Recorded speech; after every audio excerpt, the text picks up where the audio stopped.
Gbogbo àṣeyọrí obìnrin ló yẹ kó jẹ́ nǹkan àwòkọ́ṣe,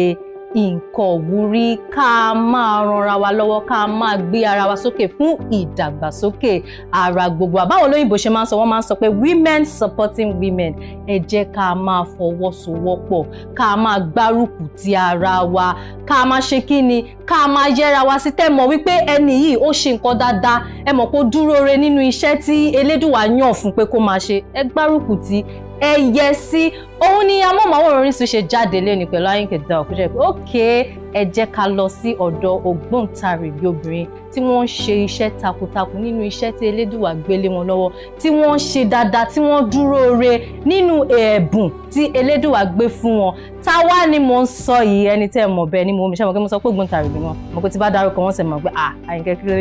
ṣe ẹni yìí ló bá ń gbé wá sórí ìsìn, ẹni ìlàwá kí ń lé lẹ́nì. Mo ń sọ nípa omidan, no wọn ṣe omidan mọ́, orúkọ wọn ti change, ó dùn mọ́ mi. Mo ń sọ nípa ògbóǹtarìgì abilékọ from omidan to abilékọ Dayo Amusa, mọ́mì Olúwafire Wàmí, orúkọ yẹn dùn mọ́ mi. Ó dùn mọ́ mi as e dey sweet me. Okay, mọ́mì Olúwafire Wàmí, ṣàlàáfíà mo bá yín. Àlàáfíà jẹ́ ń sọ̀rọ̀. Èmi náà etí mi náà rẹ̀ pàtàkì orúkọ yẹn Olúwafire Wàmí rí ẹ̀yin kọ́kọ́ lẹ́wà. Olúwafire wá gbogbo wa rí. Àmì àṣẹ, ẹ bá mi kí gbogbo àwọn olólùfẹ́ Dayo Amusa. Orúkọ mi ni Dayo Amusa, òṣèré orí ìtàgé ni mí, olórin ni mí, oníṣòwò ni mí, káràkátà lọ́tùn lósì. Ẹ kú ilé o. Ẹ kú ilé o. And Dayo, ẹ jẹ́ n jókòó dáadáa. No, ẹ sí àǹtí mọ́ o. Ẹ sí àǹtí Dayo mọ́ o. Ẹ sì kò sáǹtí Dayo mọ́. Nísìnyí táwa ń pè yín ní mọ́mì Olúwafire Wàmí. Báwo ló ṣe rí lára? Nínú ẹgbọ́n bẹ ṣe sọ, ẹ kú lórí àǹtí Dayo, ẹ bọ́ sórí mọ́mì Olúwafire. Ẹ wo, ní ti tèmi o, mi lè ṣàlàyé bí inú mi ṣe dùn tó wípé Ọlọ́run fún mi ní oore ọ̀fẹ́ láti jẹ́ orúkọ tuntun. Orúkọ tuntun gbáà ni, orúkọ tuntun ńlá gbáà ni, mọ́mì Olúwafire. Èmi ò tiẹ̀ jẹ́ kẹ́ sinmi, mọ́mì Olúwafire Wàmí, mọ́mì Olúwafire Wàmí, gbogbo àti Dayo yẹn ó ti over lẹ́ẹ̀kan ṣe jẹ́ ká kí yín pé congratulations, ẹ kú ewu ọmọ tí ẹ bá rí Olúwafire Wàmí rí. Very cute boy. Tí má bí ọmọ mi ló máa fẹ́ ọmọ. Ẹ má láòdì, ẹni gbó lọ́wọ́ mi torí nǹkan tẹ̀ ń sọ lẹ́yìn kámẹ́rà lẹ́ẹ̀kan kò tí ì yé mi bọ̀ àjọ máa wọ̀. ISV Daniel. ISV Daniel. Wọ́n ní hi. Àwọn ti dọ́là kọ yìí ni dolls, you know. Aunty Dayo ma calm down anything. Okay, Aunty Dayo, ẹ jẹ́ kí n bi yín. Báwo ni ìdàgbà sí yín, ìgbà èwe yín, bẹ́ẹ̀ ṣe dàgbà sí ní ìlú Nàìjíríà? Mo fẹ́ lè ní kò ṣe pé bóyá nǹkan bàbàrà kan wà yàtọ̀ sínú. Ìdàgbàsókè mi ó ládùn, ó lóyin, ó nífẹ̀ẹ́ nínú, ó ní ìrẹ́pọ̀ lọ́pọ̀lọpọ̀ láàárín mi àti àwọn cousins mi àti gbogbo ará ilé. Okay, mo lọ sí iléèwé Kennedy Private School, ìyẹn ní Surulere. Then láti bẹ̀ mo lọ sí Mayflower Secondary School ní Ìkẹ́nnẹ́ fún SSC mi. Then àti mo ṣe tán mo lọ sí Moshood Abiola Polytechnic ìyẹn ní Ogun State. Mo dẹ̀ study food science and technology dó Bọ́lá dẹ̀ fi ń ṣiṣẹ́ sí yẹn ṣùgbọ́n aṣágbà agbójúléèwé yẹn kọjá. Ìdàgbàsókè mi gẹ́gẹ́ bí mo ṣe sọ, bí wọ́n bí mi nílé rẹ̀, mo ní bíbí ire, wọ́n dẹ̀ mọ̀ fi ìfẹ́ àti ìrẹ́pọ̀ láàárín àwọn cousins mi gbogbo wa lápapọ̀. Ìfẹ́ ló fi tọ́ gbogbo wa. Ìfẹ́ lè ní ìgbà èwe mi ó dùn ó lárinrin pẹ̀lú ọ̀pọ̀lọpọ̀ ìfẹ́. Ẹni read food science. Ẹ mọ mú oúnjẹ sí wọn. But the truth of the matter is food science and technology ò ní í ṣe pẹ̀lú oúnjẹ sísè. À ń lọ ata, àbá ń tẹ̀bà, àbá ń ro ẹ̀fọ́. Tẹ́lẹ̀ oúnjẹ sísè ní tolo oúnjẹ sísè, ìyẹn mo tún bá yẹn lé ni mo jogún báwo ló ń sọ, mo jogún ẹ̀. Máa wo status yín gbà mí lórí WhatsApp ẹ̀ mọ̀ bó ṣáà ń Dayo ló sin àwọn oúnjẹ. Arúgbó oúnjẹ oríṣiríṣi ni wọ́n post. Láti kékeré ni o, láti nǹkan bíi 10-11 years ni màá ti gun àpótí ṣe one or two things and then grandma mi nígbà yẹn kọ́ ló ń fọ̀rùn kẹ́ wọn tó bá ń tọ́ ẹ̀gúsí báyìí kò ń tọ́ ewédú ni as obìnrin ó máa sọ fún ẹni pé o gbọ́dọ̀ bó tiẹ̀ tí ì mọ̀ bó ṣe ń ṣe jókòó kó máa fojú sí so mo bá ń lé ni mo bá yẹn ní sísè ni but being a food technologist kò ní nǹkan kan ṣe pẹ̀lú oúnjẹ sísè ìyẹn ní títí ẹ̀ mo ní ṣe pẹ̀lú production preservation and stuff bí àwọn products àwọn tá máa ń ṣe ní àṣesílẹ̀ tẹkọ̀ máa ṣí jẹ àbí ṣí mu nǹkan ní ìyẹn ní ṣe pẹ̀lú. ló wà fún so tí bá ní pé kí n bí ń ṣàwo gan lẹ wá wò pé no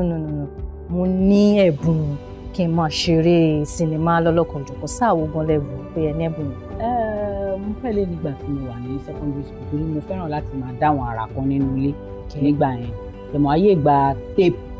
cassette tá a máa ń róòlù yẹn tó sì yẹ àtàyè ìgbà yẹn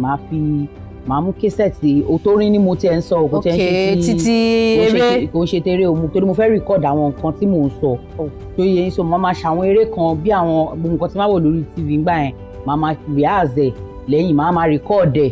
lórí rédíò lórí tape àwọn tape tá máa yí ìgbà yẹn so mo fẹ́ lè ní nǹkan tí mo dàgbà mọ̀ pé ó wà lára mi ni then torí pé gbogbo ìgbà yẹn náà gẹ́gẹ́ bí mo ṣe sọ mo kò lè máa dá ṣeré máa dá sọ̀rọ̀ èmi ni máa ṣe ìyá èmi ni máa sọ̀rọ̀ ṣe bàbá èmi ni máa sọ̀rọ̀ ṣe ọmọ so àwọn nǹkan yẹn ó ti wù mo fi ó wà lára mo dàgbà bá lára so interest mi náà wá develop lórí ẹ̀ ìgbà nǹkan yìí ló wù mí ṣe bí eré orí ìtàgé bí nǹkan. now ìgbà tẹ wá choose tẹ wá wò pé ok eré orí ìtàgé ni mo fẹ́ máa ṣe ìyàwó ni ẹbí ará dáàdì mọ́mì ìyàwó lọ́kọ sí. tẹ bá fẹ́ kí n wà honest mo ti sọ dáadáa wọn ò gbà fún mi o wọn ò gbà fún mi mo wá láti ìdílé tí wọ́n nígbàgbọ́ pé o gbọ́dọ̀ mú àwọn career kan àwọn professional careers wọn ò rí eré orí ìtàgé bíi dókítà bíi lọ́ọ̀yà bíi nǹkan bíi kó máa ṣe insurance company àbí àwọn nǹkan tó ń lérò pé ọmọ tí ò tí ì sọnù tó ń gbọ́dọ̀ máa ṣe nìyẹn lójú tiwọn nígbà yẹn wọ́n rí eré orí ìtàgé bíi gẹ́gẹ́ bí òkè eré orí ìtàgé la pè eré ilẹ̀ ló ń ṣe kì í ṣiṣẹ́ ṣe wọ́n rí bí ẹni pé ọ̀lẹ àìníṣẹ́ àìlápá máa ṣiṣẹ́ dey play ló ń jẹ́ kí ẹ sọ pé wọ́n fẹ́ lọ máa ṣe eré orí ìtàgé bíi ti báwo tó gba yẹn wọ́n pé bíi ti báwo then táwọn cousins mi because mo wá from a very large family tí gbogbo wa bá wálé fọ́dún ta jókòó ta ṣe gbogbo ẹ̀ṣẹ̀ mọ̀ wọ́n máa ń gbà yẹn máa kọ́kọ́ jẹ́ kí n feel bí ẹni pé actor what are you doing. rubbish. you understand. náà bá sọ̀rọ̀ professionally kíní kan mọ̀ pa báyìí náà ọlọ́run wa ọlọ́run gbogbo fọlẹ̀. nísìnyí báwo la ṣe wá ń ṣe wọ́n máa bèrè selfie. èyí tó wà ní ọ́fíìsì tó ń ṣe onítai gan á sì bọ́ọ̀sì mi pé hey I saw your post àìṣe nínú ó ṣe ọkọ mi èmi náà. káàrí wọn àti ẹ̀fẹ́ kọ́ mọ̀ pé èmi mú ẹni yìí náà èmi bá Dayo Amusa sọ̀rọ̀ náà. that's my àbí tí má tẹ̀ wọ́ ọ́fíìsì mi nínú wọn gan pàápàá gan ìwúrí àti tó máa ń wà lára wọn pé because atẹnu gate ló sì máa rí i pé àwọn èèyàn ń kí mi lọ́tùn wọ́n ń kí mi lọ́sì tí mo fi máa wọnú ọ́fíìsì wọn àti secretary àtàwọn ọgbà ló ń kí mi lọ́tùn wọ́n tó kàn ọ̀dọ́ sí ẹ̀ can I take picture with you can I take picture with you tó wá di nǹkan wí pé kò ṣe fọwọ́ rọ́ sí sẹ́yìn mọ́ sínú àbúrò mi lọ́mọ ẹ̀ ẹ̀gbọ́n mi ni that's my cousin àwọn tó jọ̀gá fóun tóun tún máa sọ pé okay sir wọ́n á tún rí àwa with excitement pé oh my goodness I'm seeing Lagbaja I'm seeing Tamira mapa so adúpẹ́ fọlọ́ alhamdulilayi so tábà tí wàá sọ pé kí n bí yín a mọ̀ wípé ẹ dá nínú iṣẹ́ tẹ̀ ń ṣe ògbóǹtarìgì ní eré wo gan ló gbé Dayo Amusa jáde àti wípé eré tó gbé yín jáde báwo ló ṣe contribute sí iṣẹ́ yín. Very question yẹn kò kí n ṣeré kan pàtó ló jù mí síta ó pín sí ọ̀nà bíi mélòó kan lákọ̀ọ́kọ́ nígbà tí mo ṣe Àjẹgbodò tó jẹ́ iṣẹ́ àkọ́ṣe mi tí mo produce the concept pẹ̀lú ẹ̀ torí pé ó ní ṣe pẹ̀lú àwọn obìnrin nìkan and film náà àwa obìnrin nìkan la wà nínú ẹ̀ and the concept was pé à ń try láti jẹ́ kí gbogbo àwọn obìnrin mọ̀ pé torí pé ó jẹ́ obìnrin àbóbìnrin àtobìnrin tó ń bára wọn lájọṣepọ̀ léyìí tí àwọn olóyìnbó ń pè ní lesbianism kí wọ́n lè mọ̀ wípé torí pé ẹjọ́bìnrin sóbìnrin kò túmọ̀ sí pé ẹ lè kárùn kò dẹ̀ túmọ̀ sí pé ẹ lè kó HIV you know because mentality ọ̀pọ̀lọpọ̀ máa wò pé ìgbóbìnrin sóbìnrin sí ni wá mo ò lè kó any sexual transmitted disease mi ò lè ní HIV mi ò lè ní gbà which is not true wow so ìyẹn ńgbà tí mo ṣe iṣẹ́ yẹn ó gbé mi láti ìpele kan sí ìpele kan mo fẹ́ lè sọ pé òun gangan náà ló kọ́kọ́ jẹ́ kí n ní attention pé Dayo Amusa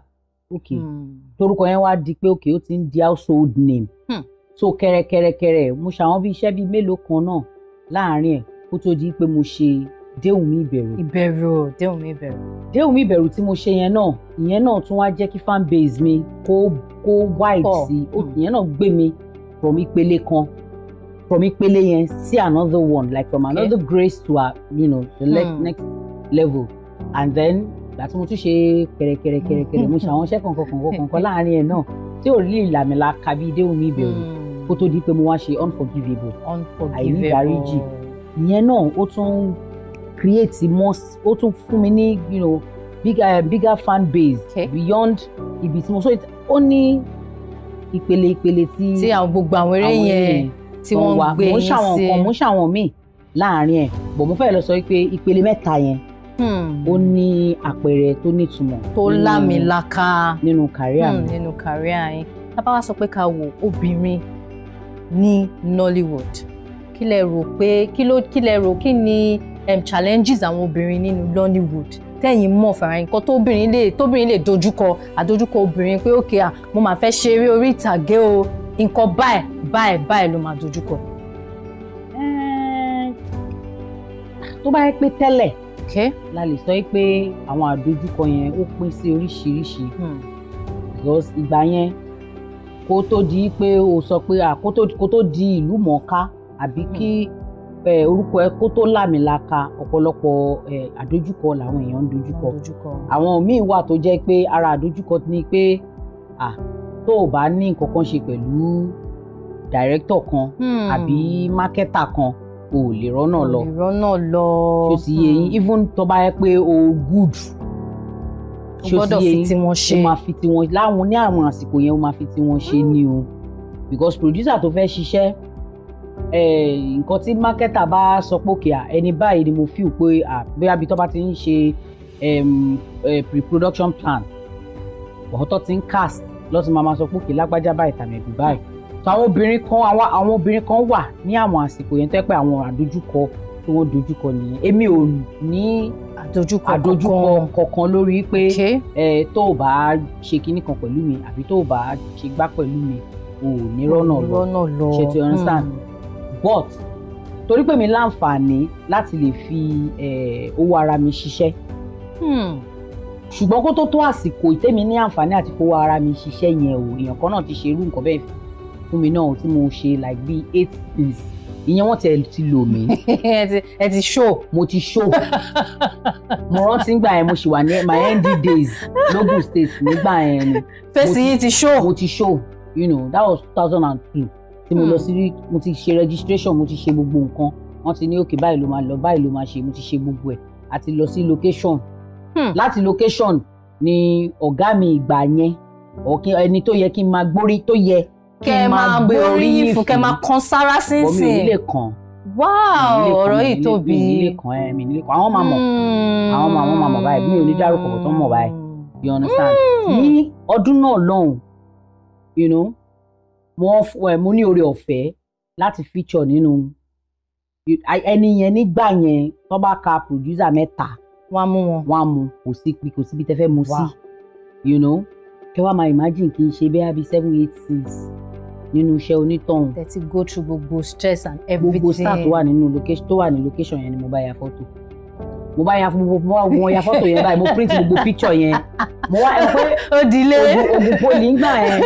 off campus ni off campus ṣì ní náà nísìnyí náà kò ṣe pé hostel wà. So àwọn ìyá ilé ta máa ń gbà yẹn àwọn ilé face to face ìjábá wọ yàrá mi báyìí sáìdì kan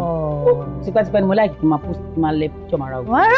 gbogbo àwọn bọ̀dá Saheed Balógun Ìjádínúgà nǹkan gbogbo ilẹ̀ fọ́tò wọn tí mo bá wọn yà mo lẹ̀ mọ́ gbogbo ẹ bá ti ń wọ yàrá mi báyìí pé Dayo kinní kan fọ́tò èmi àtàwọn star lẹ máa rí tí mo ti pó láàrin gbogbo àwọn tájọ́ ń gbé inú ilé ń gbà yẹn ti lọ ṣeré ẹ̀yin kẹ ẹ máa wò mí bí ẹni wo fíìmù bá jáde kí n tó dé láti school mo wáyé ìgbà yẹn la máa lọ rent a máa rent cassette nígbà yẹn so mo ti lọ school kí n tó dé láti school àwọn ọ̀rẹ́ mi àwọn kọ̀lí àwọn tajọ́ ń gbé ilé tajọ́ ń gbé wọ́n ti lọ rent because fíìmù yẹn ti jáde Monday ní fíìmù máa ń jáde tẹ́ ti sọ fún wọn pé wà nú eré tí fíìmù ti jáde sínú gbogbo wọn dùn pé àwọn máa rí Dayo nínú fíìmù ẹ jẹ́ ká wo bó ṣe ṣe ẹ jẹ́ ká wo bó ṣe ṣe ẹ jẹ́ ká wo bó yóò ṣe dáadáa wọ́n ti lọ gba fíìmù gbogbo wọn ti tẹnulẹ̀ báyìí àbí yẹn nípa méjì àbí mẹ́ta la ní TV àti CD ní ilé tá à ń gbé ń gbà yẹn so yàrá ìkan lára gbogbo wọn kóra síbẹ̀ náà wo fíìmù a máa tó rí Dayo láì kó parẹ́ bí abẹ́rẹ́ wọn ò máa rí Dayo tí fíìmù máa fi tàn wọn wá rẹ kẹdẹ mi èmi bá dé àmọ́ pé ẹdẹmọ báwa student bá tún ṣe àgẹsì fúnra ìdáwà fẹ́ máa fún ara lọ́wọ́ Dayo wo fíìmù tó ṣe yẹn ó ti jáde wọn kúkú rí mi o kò ṣe pé wọn ò rí mi rárá ṣùgbọ́n gbogbo tó fi rí mi ojú 2 seconds lọ àwọn nìyẹn lẹ́yìn character kan ti rí mi you know when they were not like Dayo àfihàn yẹn ti jáde irọ́ ni mi náà wà excited inú mi ti dùn pé kíní kan ó ń dà kíní kan àwọn tẹ̀ ti wò ẹ bá mi rewind because cassette ayé cassette ẹ bá mi rewind no ayé DVD ẹ bá mi fi ṣe and everything wọ́n dẹ̀ fi kíní sí ló bá bẹ̀rẹ̀ sí ní ìwúra mi àwọn alákọ̀ọ́rí ìtajà ń gbé nígbà tó ti ṣe tó wà tó ríra ẹ̀ fíìmù bá tọ́ mi màríra mo kọ̀ orí fi mi ìgbà tí mo ti flash yẹn mo gbà ókè àwọn àti mo jèmi tí mo ní conversation pẹ̀lú Saheed Balógun àwọn òní gbèkó náà nílé níbo gbogbo 7-8 scenes ni mo ṣe wọ́n yọ. Mọ́mí Olúfìrè mo wá ké mo kí lọ bí sẹ́ńtà. ẹ lè sọ orúkọ ẹni yẹn fún wa. ẹ jẹ́ kí n mọ̀ ẹ jẹ́ ká mọ̀ ṣé bẹ́ẹ̀ ṣe tọ́jú ẹ̀ pamọ́ yìí sìn o. torí pé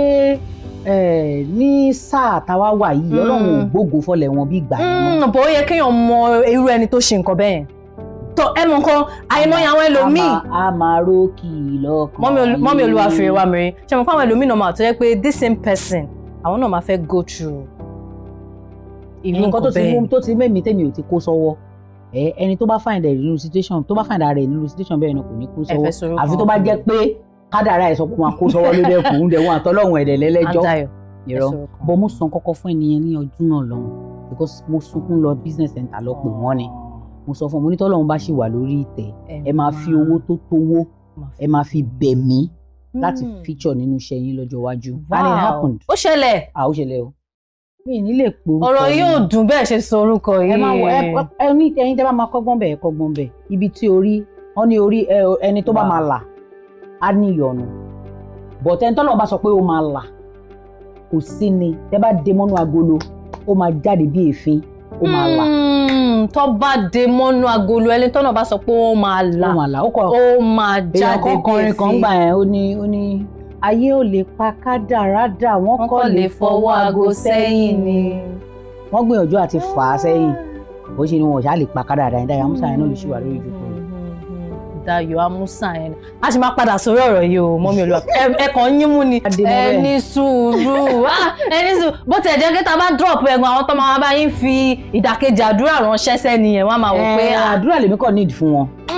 mi tẹ̀ need kan tiẹ̀ bá mi fún wọn ní opposite àdúrà. onínúure nìyí o. Ọlọ́run kó mi yọ o.